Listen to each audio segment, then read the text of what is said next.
50টা 60টা 40টা motorcycle একসাথে। সিলেট নগরে বেপরোয়া মোটরসাইকেল চালকদের দৌরাত্ম্য ঠেকাতে নগরীর এয়ারপোর্ট রোডে চেকপোস্ট বসিয়েছিল পুলিশ। নিয়মিত কাগজপত্র যাচাই ও হেলমেটবিহীন চালকদের বিরুদ্ধে ব্যবস্থা নিতে সক্রিয় আইনশৃঙ্খলা বাহিনী। এর আগে নগরীর শাহী ঈদগায় একটি বেপরোয়া মোটরসাইকেল গ্রুপ পুলিশের উপর চড়াও হওয়ারও ঘটনা ঘটেছে।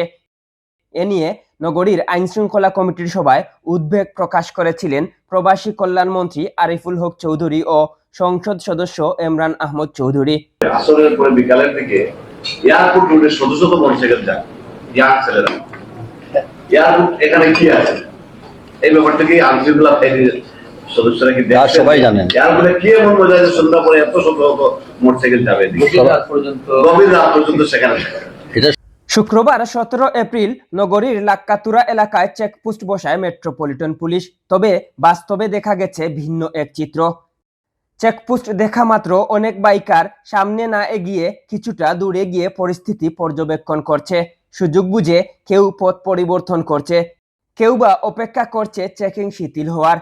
ফলে আইন প্রয়োগের এই উদ্যোগ অনেক ক্ষেত্রেই চ্যালেঞ্জের মুখে পড়েছে এবং পুরো বিষয়টি যেন চোর পুলিশ খেলায় পরিণত হয়েছে। পুলিশ সূত্রে জানা যায়, ওই দিন সন্ধ্যা পর্যন্ত পুলিশ মামলা দিয়েছে 11টি এবং আটক করেছে 4টি গাড়ি। বেপরোয়া বাইকার ও পুলিশের মধ্যে এই চোর পুলিশ খেলা যদি বন্ধ করা না যায়, ভবিষ্যতে আইনশৃঙ্খলা পরিস্থিতি আরো খারাপের দিকে যেতে পারে। এম কে তুহিন, আধুনিক কাগজ।